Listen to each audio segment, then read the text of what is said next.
c'est-à-dire que j'ai intérêt à ce que ce que j'aime aille le mieux possible, le moins mal possible, pour que je me sente bien, pour que je me sente moins mal. Maintenant, on a donc une explication neurologique parce qu'on fonctionne ensemble, on vit ensemble et on a intérêt à améliorer ou en tout cas aider nos proches. Aider nos proches, c'est s'aider nous-mêmes. Et si on ne fait rien, ça coûte généralement très cher, mais si on ne veut pas payer le prix, alors il faut faire attention. On voit effectivement que le langage peut être à la fois source de liberté intérieure, mais en même temps, les paroles, et vous le dites, sont comme des armes aussi dans certains cas et permettent de manipuler aussi les esprits. Voilà, c'est ça. Ça dépend comment on se sert de cet outil qu'est le langage. L'important, c'est d'évoluer. Alors, dans ce cas-là, on aura le plaisir d'explorer, de douter, de changer d'idée, d'évoluer. Mais en revanche, il y a des gens parmi nous qui veulent avoir des certitudes parler, la manière de répéter les slogans, va avoir un sentiment d'appartenance très agréable, mais qui ne désigne pas la vérité et surtout qui n'évolue pas. Voilà le sien.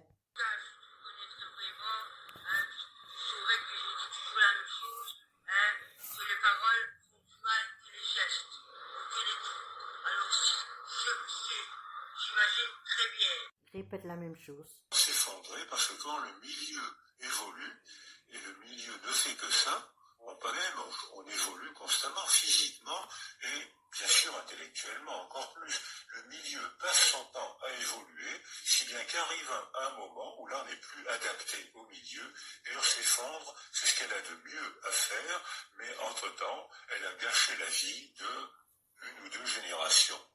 Et dans mon cas personnel, c'est 4 générations. Donc je pense qu'il est très important d'analyser ce genre de discours. Comme vient de le dire Boris Cyrulnik, un des plus grands neuroscientifiques qui travaille pour l'OMS, l'Office mondial de la santé, qui a travaillé aussi pour le CNRS et qui nous a permis des grandes avancées en neurosciences, nous permettant de faire attention de cet outil qu'est le langage et de savoir qu'il mérite un respect moral et une dignité de l'être humain.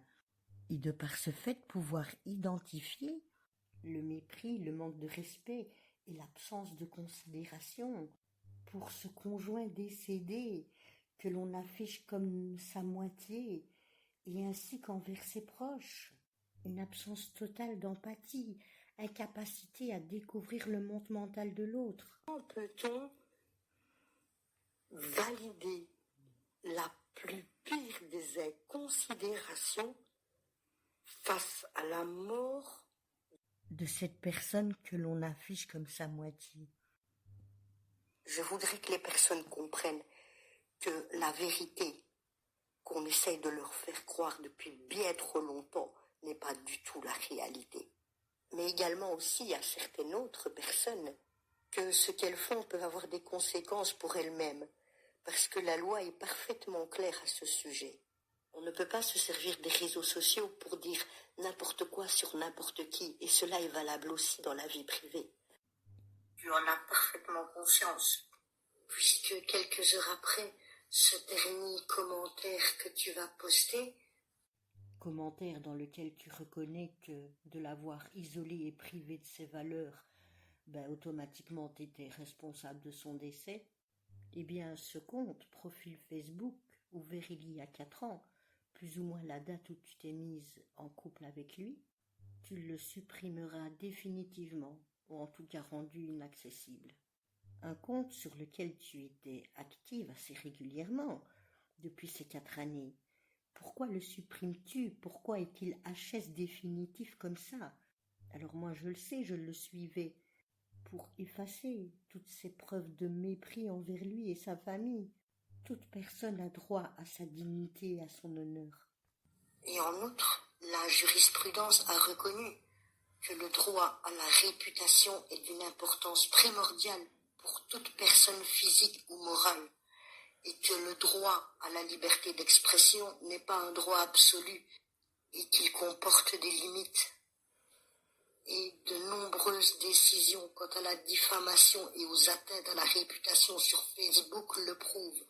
Je vous donnerai le lien en description. Alors, sur base du Code civil, notre code moral à tous, voici comment se définit le libellé diffamatoire. C'est ce qui représente le fait d'entacher la réputation vis-à-vis d'autres personnes, dans les paroles, les écrits, mais aussi dans la vie privée, nos attitudes et nos comportements, suscitant du mépris, du dénigrement ou de l'humiliation, portant atteinte à sa réputation et à sa dignité. Cette loi morale qui prévoit que tout le monde a le devoir de ne pas nuire aux autres. Les personnes qui manquent à ce devoir et qui causent du tort aux autres se voient contraints de le réparer. C'est pour ça que la diffamation est une faute qui engage la responsabilité civile. Charte des droits et des libellés de la personne. Je vous afficherai le lien en barre d'infos. Comment est-il possible de poster, d'afficher sur les réseaux sociaux des propos faisant preuve d'une telle inconsidération? Il n'y a pas pire mépris que de manquer à la dignité d'une personne qui est décédée. Je vais commenter et analyser son commentaire. Encore plus choquant, c'est que aucun être humain de se dire « Tiens, là, il y a quelque chose qui va pas ».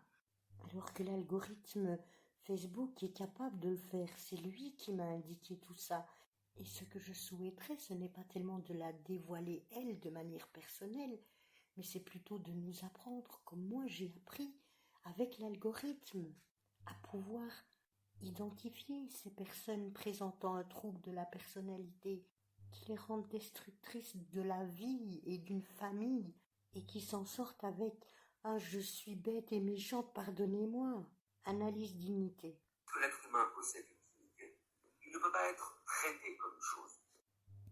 Une action est moralement bonne quand, dans notre manière de traiter l'humanité, nous ne voyons pas en l'autre un moyen pour satisfaire notre intérêt, nous y voyons un être humain à part entière, un être humain qui n'appartient qu'à lui, un être humain sur lequel je n'ai pas de droit d'appropriation. C'est ce qui m'interdit de considérer l'autre comme un objet, c'est ce qui m'interdit de le considérer comme un moyen, c'est ce qui m'interdit de me servir de lui à son détriment pour parvenir à mes fins. C'est-à-dire qu'on a l'idée d'une dignité humaine qui doit structurer l'ensemble de nos comportements. Et non seulement aux autres, mais aussi à soi-même. Et qu'est-ce que c'est notre dignité? Eh bien, c'est précisément le fait qu'on ne se considère pas comme une chose, on ne se considère pas comme un objet, on se considère comme ayant une valeur supplémentaire, on se considère comme ayant une signification supplémentaire. Et cette signification, c'est précisément le fait que nous soyons capables de distinguer entre le bien et le mal, cette capacité que nous avons à obéir non pas à une autorité extérieure qui s'impose à nous, mais à une partie de nous-mêmes qui est universellement partagée. D'agir de manière immorale, c'est le fait de s'exclure soi-même du cercle de l'humanité morale qui nous permet de faire des compromis avec notre conscience. La réalité, dans tout ce que la réalité peut avoir parfois de compliqué, de contradictoire, la réalité qui est faite de dilemmes permanents et où la direction du bien ne nous apparaît pas forcément immédiatement. Parce que parfois, certaines situations nous tiraillent entre deux exigences, entre deux impératifs moraux qui ont autant de valeur l'un que l'autre et qui ne sont pas compatibles, que la dignité humaine est encore respectée lorsque l'on fait souffrir inutilement quelqu'un. Les mots ne sont que d'innombrables panneaux de signalisation qu'on pose un peu partout dans notre vie. Je vais prendre un autre exemple. Quand vous dites à propos de quelqu'un, Il est coupé de sa famille et de ses clients et harcelé jour et nuit pour du produit. vous réduisez la personne et vous la résumez à un terme qui est suffisant pour savoir quelle attitude vous devez avoir vis-à-vis d'elle. Et je vous cite, j'en avais jamais assez, je l'ai laissé crever comme un chien. Traiter quelqu'un, c'est considérer qu'on n'a pas besoin de rentrer dans la complexité de son être. C'est considérer que c'est suffisant. C'est suffisant pour savoir comment on doit se comporter vis-à-vis de cette personne. Comme pour ton fils, ces personnes disant que vous le laisseriez droguer dans ton ventre et sous-développé parce que tu ne t'en occupes pas. Et de dire que le produit passe avant tout, même pour ton conjoint, rien à faire. Ton homme est décédé, pourquoi l'afficher comme ça? Il y a quelque chose qui sait que cet homme n'est pas juste ce qu'il vous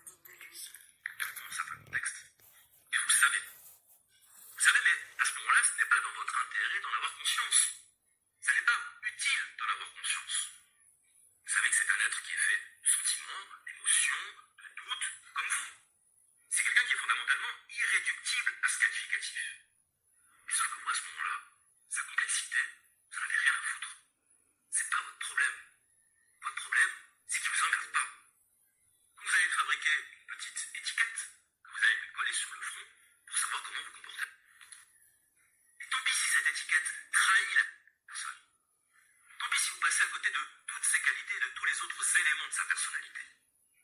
Tant pis si le mot trahit la réalité. Alors bien sûr, notre tristesse face au deuil est personnelle et individuelle. Parce que vous ne savez pas comment votre voisin vit sa tristesse. Vous ne savez pas comment il l'éprouve, comment elle l'affecte, comment elle travaille en lui. Tout ce que vous pouvez voir, ce sont les signes de cette tristesse. Les signes du sentiment, ce sont des signes de l'émotion. Mais c'est pire que ça. Vous savez que ce que vous ressentez, ça porte un nom qui est la tristesse. Qu'est-ce qui vous dit que ce mot est fait pour désigner ce que vous éprouvez? Et vous savez, parce que depuis que vous êtes né, vous avez emmagasiné des expériences que les gens autour de vous ont qualifiées du nom de tristesse. Et que votre mémoire, elle a rassemblé sous ce mot ce qu'aujourd'hui vous appelez la tristesse. C'est ça qui fait que vous allez utiliser ce mot.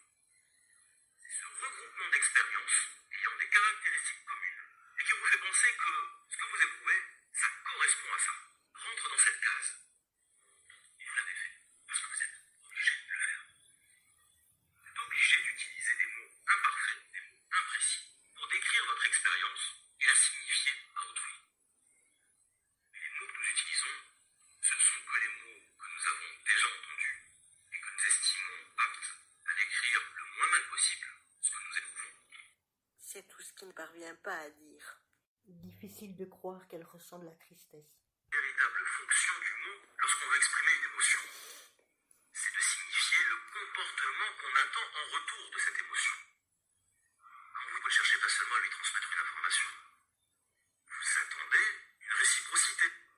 Autrement dit, il y a dans l'expression de ce sentiment l'expression de l'attente d'une réaction, une certaine réaction.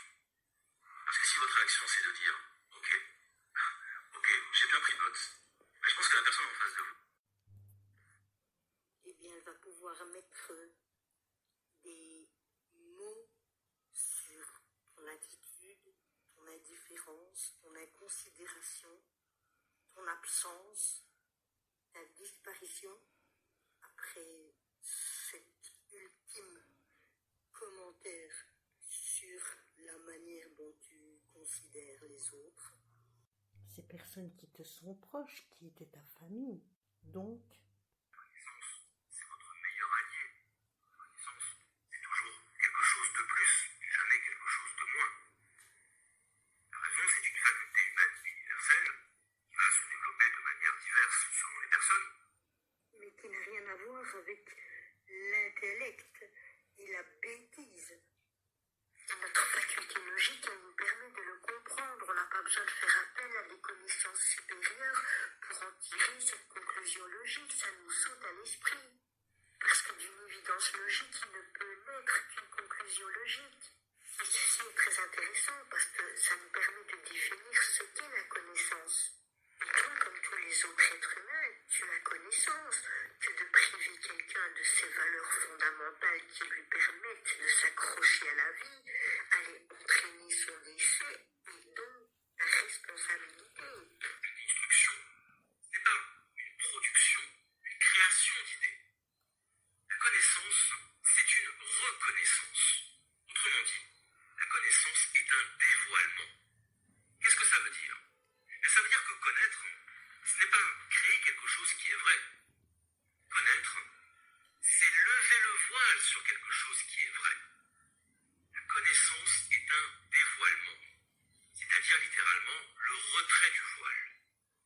Autrement dit, la vérité, elle est toujours là. On ne la construit pas, on ne l'invente pas. Elle est là, et notre travail, c'est d'enlever ce qui la couvre, de la découvrir, c'est de la révéler. Quelques heures à peine après son décès, tu ne laisses de cette relation que de l'indifférence et de l'absence. La vérité, c'est le retrait du voile des apparences, le retrait du voile de la confusion, le retrait du voile des croyances qui nous empêchent de faire face à la vérité. Et attention, ne pas vouloir regarder la vérité en face, ne pas vouloir ôter les croyances qui la couvrent, c'est quelque chose qu'on fait tous. Le phénomène du déni, c'est pas quelque chose que l'on fait avec plaisir. Pas quelque chose qu'on fait parce qu'on l'a décidé le matin en se levant. Il y a des personnes qui sont dans le déni permanent parce qu'il en va de leur sécurité psychique. Et il en va de notre sécurité psychique à tous, de vouloir fermer les yeux sur certaines choses parce qu'elles nous insécurisent psychiquement. Traumatisme, une violence épouvantable, et qui ont besoin de recouvrir ce traumatisme par une qu'elles se seront construites elles-mêmes, par la réécriture d'un scénario qui aura donné à leur histoire un autre sens et une autre direction. Pardon d'être bête et méchante.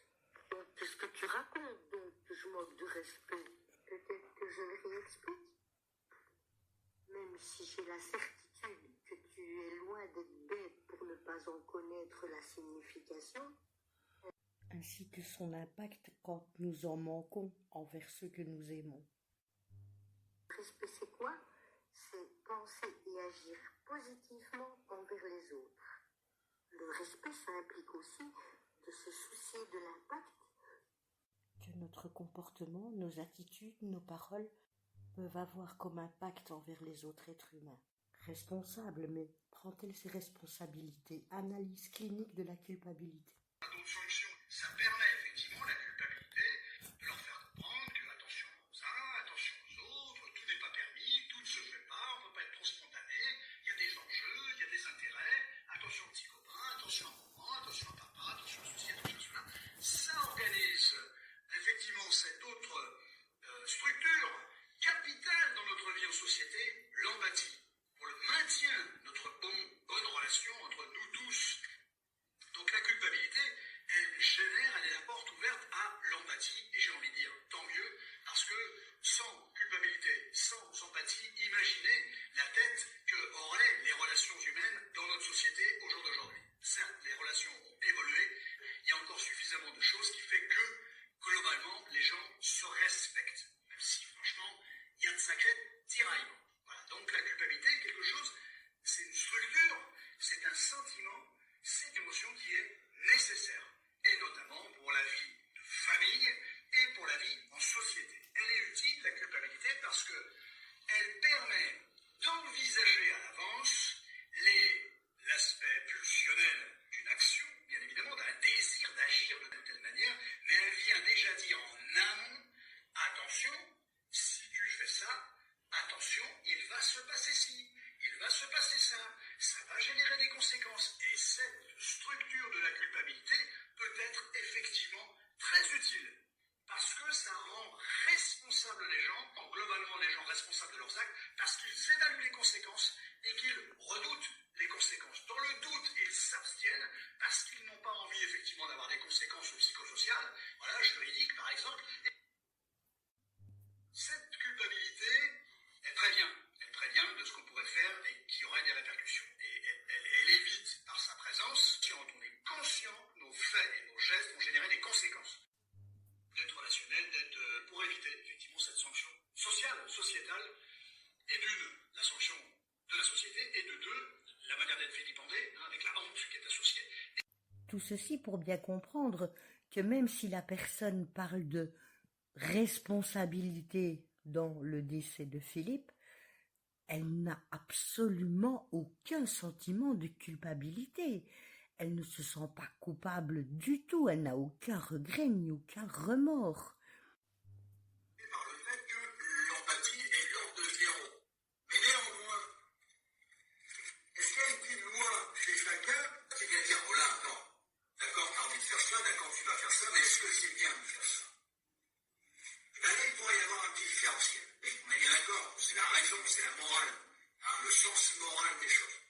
Voilà, tout en étant asocial, antisocial, il pourrait avoir, non pas respect du sens moral, mais connaissance du sens moral. Il éclate, bien évidemment, mais il pourrait avoir connaissance de ce sens social. C'est-à-dire qu'il est rattrapé effectivement par une structure qui vient lui rappeler qu'il y a quand même des valeurs là-dedans. Alors lui, il ne les respecte pas, il s'en fout des valeurs, mais il les connaît. Et faiblement, le sociopathe est susceptible d'entendre, d'être en contact avec ce côté, ça se fait pas. Il s'en fout, mais il est en contact avec ça. Pas longtemps, faiblement, mais il a dit. Le sociopathe aura presque tendance à dire, moi j'en ai rien à foutre. Il y a des telles règles, j'ai la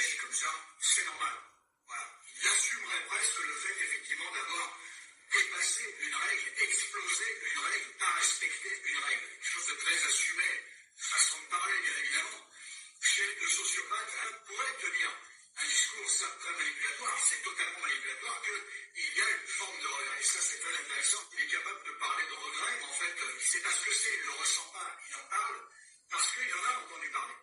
Il saisit comment les autres fonctionnent, voilà, il l'utilise, mais lui, il ne le ressent pas pour autant. Voilà, l'aspect pulsionnel, spontané, calculateur, froid, glacial. Il faut creuser, parce que ça, ce sont des généralités, comme d'habitude. Or, je vous l'ai toujours dit, la généralité ne répond jamais de la casuistique. C'est pas parce qu'on estime qu'on est capable de parler de regret que vous allez rencontrer des parlons jamais de regret. Hein, vous voyez ce que je veux dire? Donc, ne confondez jamais, j'insiste là-dessus, j'insisterai toujours. Voilà les quelques éléments qu'on pouvait soulever de clinique différentielle, potentielle. Pour la personnalité antisociale, d'outrepasser les règles ou les comportements sociaux, la norme, hein, d'une certaine manière, parce que voilà, tout ça est profondément emmerdant, donc il faut allègrement dépasser tout ça à des fins stricto sensu personnelles. C'est vraiment une émotion négative à l'égard des règles ou des personnes ou d'une personne en particulier.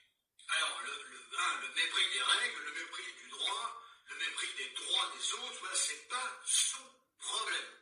Voilà. On s'assoit gentiment, allègrement sur tout ça pour pouvoir en tirer un bénéfice personnel. Et sans culpabilité aucune, d'où le trouble entre les règles des personnes et des êtres humains et les règles sociales pour organiser la société. Et lui, il n'organise pas le sociopathe la vie en société, il s'en fout. Lui, il cherche à tirer un bénéfice de quelque chose. Donc on trouve bien évidemment un non-respect des lois. Les lois, c'est quoi ce truc-là? Voilà, c'est fait pour m'emmerder, donc je m'en émancipe. Voilà, donc ils sont vraiment toujours limite. Ils sont souvent en infraction, ça ne veut pas dire qu'ils se font voler, hein, qu'ils se font avoir, mais ils sont souvent en infraction. Quand ils se font voler, ils ont des ennuis avec la justice, mais ça ne les empêche pas malheureusement d'être dans la récidive et de recommencer. C'est le problème. Forcément, puisqu'il y a toujours ce non-respect des lois, des règles, des personnes, des biens et tout ce qui s'ensuit. Les biens de l'autre, les droits de l'autre, c'est comme si c'était les siens, il en fait ce qu'il en veut. Voilà, si un bien, la voiture qui appartient à quelqu'un, donc on n'a pas le droit d'y toucher, c'est la voiture de quelqu'un, c'est son bien, lui il peut la casser, c'est pas un problème pour lui. Alors ce sont des personnes bien évidemment très impulsives, très impulsives, pour ne pas dire très agressives. Voilà, souvent très se défendre soi-même ou défendre quelqu'un. Antisocial, nous sommes d'accord. Par contre, créer, susciter, générer de la bagarre. Alors bien souvent, le sociopathe, c'est un menteur, il ment énormément. Il trompe, il aime tromper l'autre aussi. Il aime énormément tromper l'autre et notamment il joue beaucoup sur les identités. Ou ainsi de suite, il aime tromper l'autre. Voilà. Il n'apparaît pas toujours sous son propre nom. Voilà, il tire vraiment un bénéfice à œuvrer comme ça de manière entre guillemets masquée. L'intérêt de tromper l'autre. D'utiliser l'autre, certes, mais de tromper l'autre. Alors certes, c'est quelqu'un d'extrêmement manipulateur, voilà, et qui cherche à escroquer. Voilà. Sur foi ni loi, c'est pas un problème, escroquer à des fins personnelles. Alors c'est quelqu'un qui effectivement œuvre beaucoup sur la provocation, qui fonctionne beaucoup avec la provocation. Voilà, il cherche à créer la bagarre, ou il cherche à provoquer, à générer une réaction. Fauteur de trouble, comme dirait l'expression. Fauteur de trouble social. Alors, il a aussi souvent des comportements très à risque, alors soit par rapport à lui-même, soit par rapport aux autres. Fuite, addiction et tout ce qui s'ensuit, voilà, donc il se met en danger. Mais il peut mettre les autres en danger. Voilà, il rationalisera, il vulgarisera beaucoup. Il y a une absence de remords, hein, on l'a dit. Et il y a souvent une vulgarisation, une rationalisation de ses actes et de ses paroles. Mais c'est pas grave, mais c'est rien. Mais voilà, mais des fois c'est extrêmement désarçonnant, c'est cynique. Mais parce qu'il manque énormément, mais... Qu'est-ce que tu racontes donc que je manque de respect? C'est dans la vie, il y a toujours un perdant. Vous voyez des phrases comme ça, voilà, d'ailleurs c'est toi le perdant, voilà. Et le gagnant c'est moi, voilà, il y a toujours un perdant, voilà. D'autres phrases désarçonnantes comme ça. Ben ouais.